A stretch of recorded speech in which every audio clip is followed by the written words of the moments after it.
Hello बच्चों, how are you? कैसे हैं आप लोग? चलिए, इसके पहले आप लोगों ने फर्स्ट लेक्चर देखा होगा, उसी के आगे अब हम लोग फिर बढ़ रहे हैं। तो आप लोग बिल्कुल पेन कॉपी लेकर के रेडी हो जाएं। जो एसेक्सुअल रिप्रोडक्शन हम लोग देख रहे थे, उसी के आगे का नेक्स्ट पार्ट आज उठाते हैं हम लोग। चलते हैं इस पर। फ्रेगमेंटेशन अर्थात विखंडन। डेफिनेशन दी गई है, body divides into fragment and these fragments got developed as new organism or body. Organism which show fragmentation have very high regeneration power. इसमें बताया गया है कि जो बॉडी है वो फ्रेगमेंट्स में डिवाइड हो जाती है, अर्थात टुकड़ों में डिवाइड हो जाती है, और प्रत्येक टुकड़े से एक नया जीव तैयार हो जाता है। इसमें जो फ्रेगमेंटेशन जिन जंतुओं में जीवों में पाया जाता है उनमें रीजनरेशन पावर बहुत अधिक होती है और होना आवश्यक भी होता है, तभी उनमें फ्रेगमेंटेशन अच्छी तरीके से हो सकता है। इसमें एग्जाम्पल आप देख रहे हैं, हाइड्रा, प्लेनेरिया, सी स्टार, मैराइन वॉर्म्स, ईटीसी। देखिए आप, इसमें जो प्लेनेरिया में एक डायग्राम शो किया जा रहा है, उसमें देखिए आप फुल ऑर्गेनिज्म है, इसको कई पीसेज में डिवाइड करके बताया गया है। इनके 3 पीसेज अलग अलग आप लोग देख रहे हैं।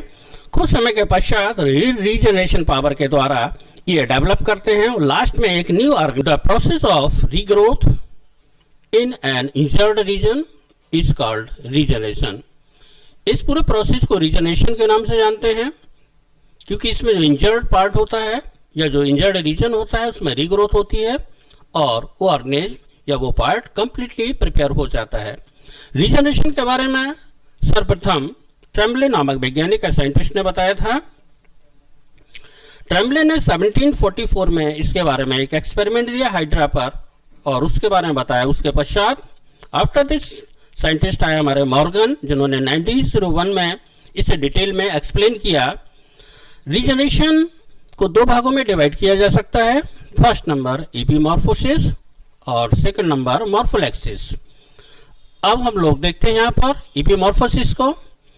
एपीमॉर्फोसिस में मोस्टली क्या है कि जो इंजर्ड प्लेस होता है उस पर इक्वल सेल्स का ग्रुप प्रिपेयर हो जाता है, जिसे ब्लास्टेमा कहते हैं।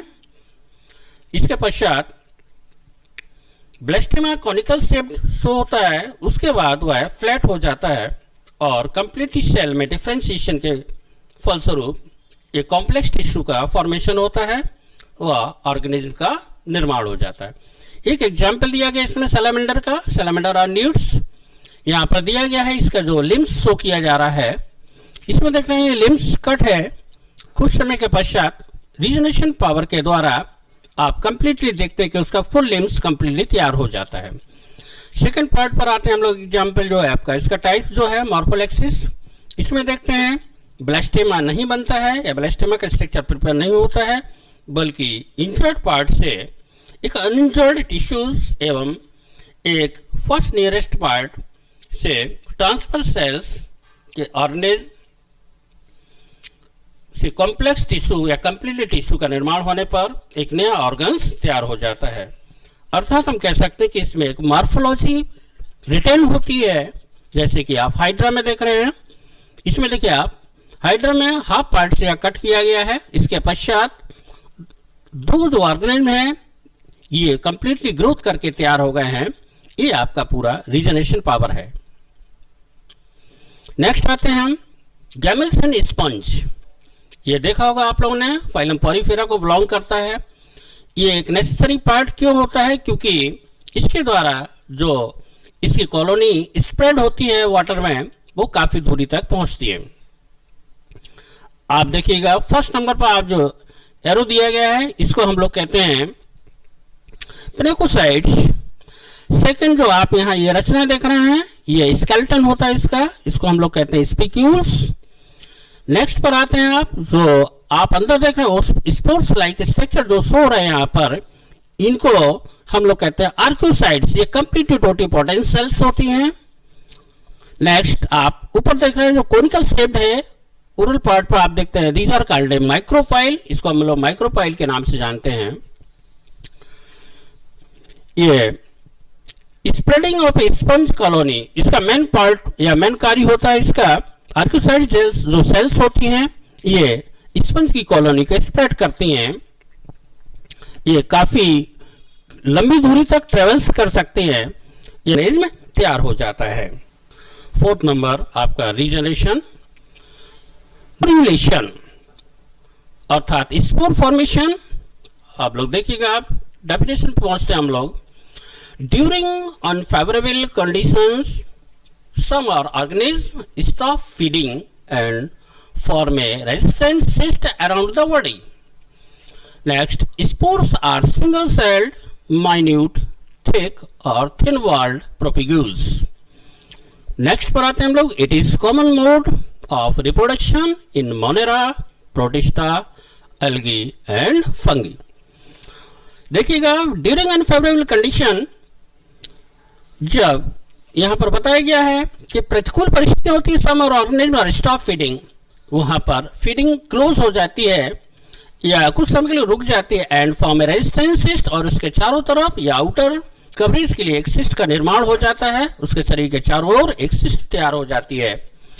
स्पोर्स आर सिंगल सेल, जो स्पोर्स होते हैं वो सिंगल सेल्ड होते हैं, माइन्यूट, थिक और thin walled propagules. It is common mode of reproduction. इस प्रकार का प्रजनन mostly monera, protista, algae and fungi में शो किया जा रहा है। नेक्स्ट आप देखते हैं स्टडीज ऑफ स्पोर्स। इसको दो भागों में डिवाइड किया गया है। फर्स्ट नंबर है motile spores, second part these are called non motile spores. Motile spores पर चलते हैं हम लोग। जो spores are motile spores as they bear flagella और locomotion, these get developed into special structure called as sporangium। जो spore को हम लोग जानते हैं चल बीजाणु के नाम से, और मोटाइल ये गमन करने के लिए गमन कर सकते हैं, चलते हैं। स्पोर आज बियर फ्लैजला, इनके ऊपर फ्लैजला पाया जाता है जो कि लोकोमोशन में हेल्प करता है। these get developed, और ये डेवलप करते हैं into स्पेशल स्ट्रक्चर कॉल्ड स्पोरियम, जिस रचना में ये डेवलप करते हैं उसको कहते हैं स्पोरेंजियम। आप डायग्राम देख रहे हैं यहाँ पर। नेक्स्ट यह दिया जा रहा है सेल्स जो दी जा रही है, इसके बीच में आप देख रहे हैं जो स्पोरेंजियम शो किया जा रहा है, फर्स्टली डिवाइड करके अलग करके उसको एक रचना दिखाई जा रही है आपको, उसको हम जू स्पोर कहते हैं। ऊपर आपको फ्लैजला देख रहे हैं, यहाँ पर आप न्यूक्लियस देख रहे हैं।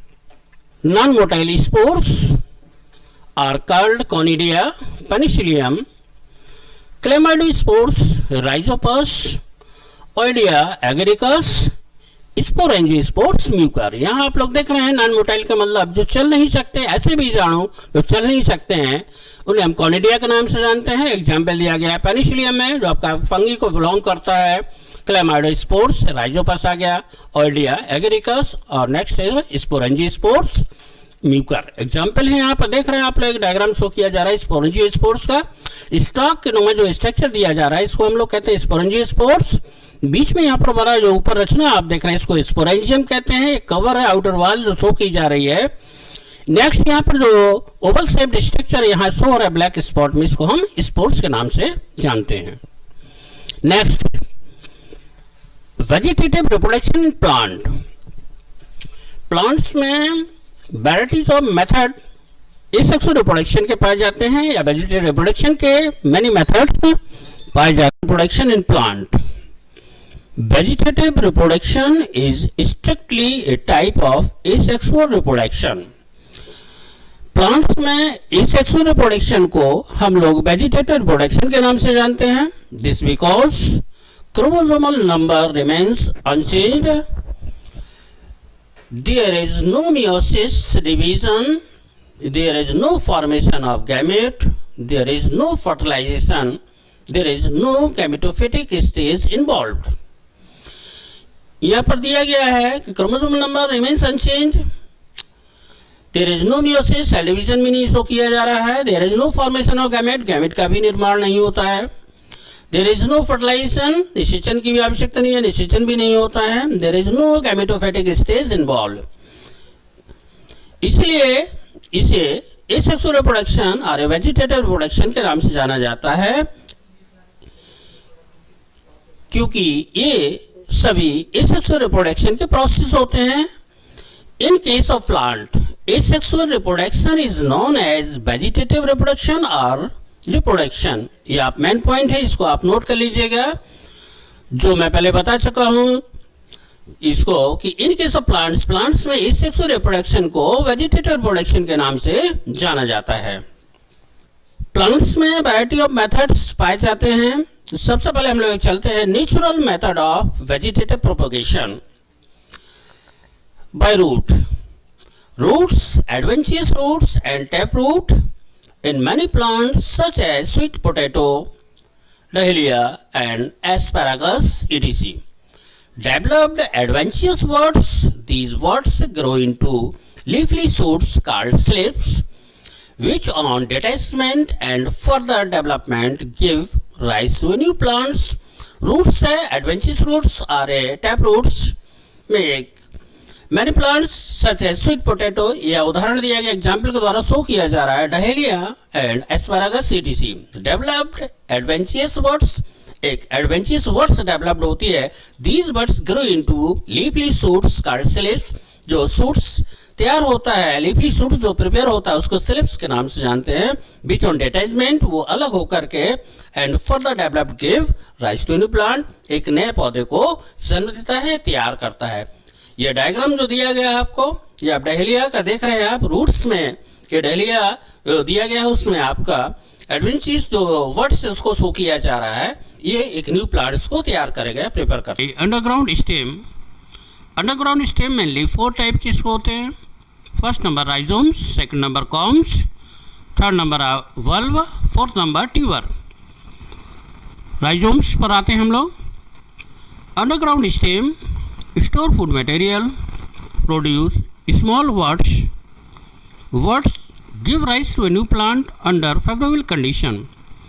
अंडरग्राउंड जो स्टोन्स होते हैं, मटेरियल, फूड मटेरियल स्टोर होता है, प्रोड्यूस स्मॉल वर्ड्स, कुछ छोटी कलिकाएं निकलती हैं, and give rise to new plant, और ये न्यू प्लांट्स को वॉर्न करती है, जन्म देती हैं अंडर फेवरेबल कंडीशन, अनुकूल परिस्थितियों के आने पर या फेवरेबल कंडीशन के आने पर एक नया पौधा तैयार होता है।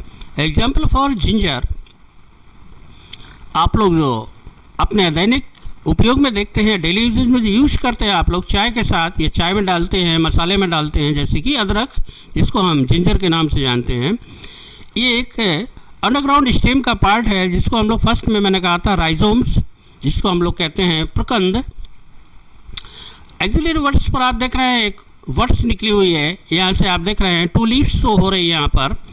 ये मोस्टली पार्ट दिया गया इंटरनोड है, ये एडवेंचियस रूट देख रही है इसमें, पर स्केल्स लीव्स होती हैं। स्केल लीव्स का मतलब इसको हम लोग कहते हैं सल्क पत्र।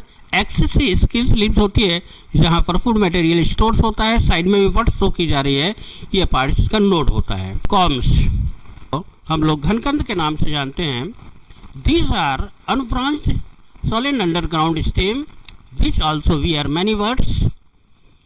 Under favorable condition, these words grow to form new plants. Unbranched solid underground stem, ये अशाखित पार्ट होता है जो अंडरग्राउंड स्टेम्स के रूप में शो किया जा रहा है यहाँ पर। Which also wear many words, इस पर कई सारी कलिकाएं होती हैं, यह कई वर्ड्स पाई जाती हैं। अंडर फेवरेबल कंडीशन के आने पर दीज वर्ड्स ग्रो, ये वर्ड्स जो होती है वो ग्रो करके एक न्यू प्लांट को वॉर्न करती हैं, जन्म देती हैं या तैयार करती हैं। एग्जाम्पल दिया गया है जैसे कोलोकेशिया,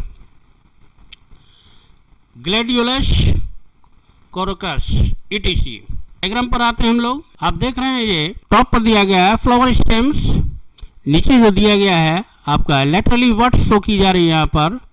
ये पार्ट आपका फ्लैशी रूट्स का दिया है, जिसको हम लोग कहते हैं गूदेदार जड़। नेक्स्ट पार्ट ये एक देखा होगा पिंड के नुमा रचना होती है, इसके द्वारा एक न्यू वर्ड्स फॉर्म कर। Next valve, underground condensed shoot, it also develop words give rise to a new valve. Underground condensed shoot, जो हमारा प्रोह वाला कंडेंस्ड या सघन पार्ट होता है, इट आल्सो डेवलप वर्ड्स, ये वर्ड्स को तैयार करता है। After this give rise to a new वल्व, एक न्यू वल्व तैयार किया जाता है। एग्जाम्पल जैसे ऑनियन देखते हैं आप लोग, जो डेली यूजेस में हमारे उपयोग में आता है, गर्लिक, ये भी आपका डेली यूजेस पार्ट है। डायग्राम पर आते हैं हम लोग, ये आप ऑनियन का देख रहे हैं शेप, जो डायग्राम दिया गया है ये सब्जी या वेजिटेबल्स में काम आता है, मसाले में भी काम आता है। इसमें आप देख रहे हैं लोअर सरफेस पर आप एडवेंचियस रूट देख रहे हैं, ऊपर देख रहे हैं आप वल्व देख रहे हैं, टॉप रीजन पर है बेस ऑफ स्केप। ये आपका वल्व के एक एग्जाम्पल के रूप में दिया गया है। नेक्स्ट पार्ट आपका आता है इसमें ट्यूबर। ट्यूबर एक्चुअली क्या है, जिसको कि हम लोग कंद के नाम से जानते हैं।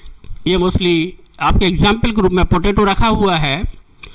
It is underground stem buds present in the region of nodes, यानी जो वर्ड्स होती है वो नोट्स पर पाई जाती है। These words can get develop into a new plant, और ये एक न्यू प्लांट के रूप में विकसित होकर के पौधे को जन्म देती है, तैयार करती है। एग्जाम्पल पोटैटो है, आर्टिचोक दिया गया है। पोटैटो आप जानते हैं पर यूज करने वाली चीज़ है, वेजिटेबल्स का मेन पार्ट हो जाता है। इसमें आप देख रहे हैं कुछ जर्मेशन ट्यूब्स है जो बर्ड्स दिखाई पड़ रही हैं, जो कि मोस्टली आपके बारिश वाले सीजन में आप लोग